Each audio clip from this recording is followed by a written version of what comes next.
एक बार एक किसान ने एक बड़ा सा कांच का जार लिया और उस कांच के जार को उसने पूरा ऊपर तक अनाज से भर दिया और फिर उस जार में उसने एक चूहे को छोड़ दिया।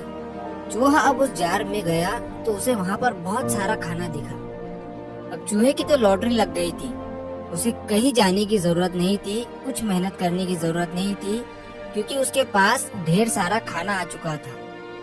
तो चूहे ने उसी जार में रहने का सोचा। वो वहीं खाने लगा और वहीं सोने लगा। फिर दिन गुजरते गए और उस कांच के जार में का अनाज धीरे धीरे कम होने लगा और वो चूहा वो अनाज खा खा कर मोटा होने लगा। फिर एक दिन जब उस चूहे ने उस जार के ऊपर देखा तो उसे रियलाइज हुआ कि वो अब इस जार से बाहर नहीं निकल सकता है और वो अब इस जार में पूरी तरह से फंस चुका है। उसने खुद ही अपने आप को इस जार में बंद कर दिया था।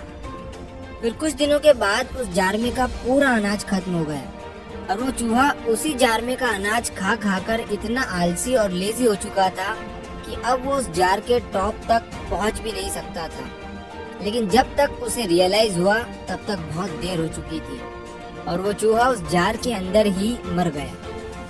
उस किसान ने जब ये सब देखा तो उसे इस चीज से 4 इम्पोर्टेंट लेसन सीखने को मिले। पहला, शॉर्ट टर्म प्लेजर हमें जिंदगी भर के लिए एक ट्रैप में फंसा देता है। दूसरा, कंफर्ट विदाउट एफर्ट हमें लोगों की डिपेंडेंसी पर अटका देता है कि जब तक लोग हमें उस ट्रैप से नहीं निकालते हम खुद चाहकर भी उस ट्रैप से बाहर नहीं निकल सकते हैं।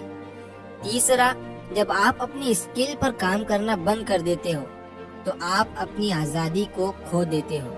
और चौथा, जब हमें आराम से सब कुछ मिल जाता है, बैठे बिठाए ही, बिना स्ट्रगल के, बिना मुश्किलों के, बिना प्रॉब्लम्स के, तो हम आगे सरवाइव नहीं कर सकते हैं, क्योंकि स्ट्रगल लाइफ में जरूरी है। बिना उनके हम जिंदगी में आगे बढ़ ही नहीं सकते हैं और ना ही जिंदगी का मजा ले सकते हैं। तो अगर आप इस कहानी को और भी लोगों तक पहुंचाना चाहते हो तो इस वीडियो को लाइक करिए और अगर कहानी पसंद आई हो तो हमारे चैनल को सब्सक्राइब जरूर करिए। मिलता हूँ मैं अगली बार इसी तरह की कहानी के साथ। तो सब्र करो, शुक्र करो और जिंदगी में आगे बढ़ो।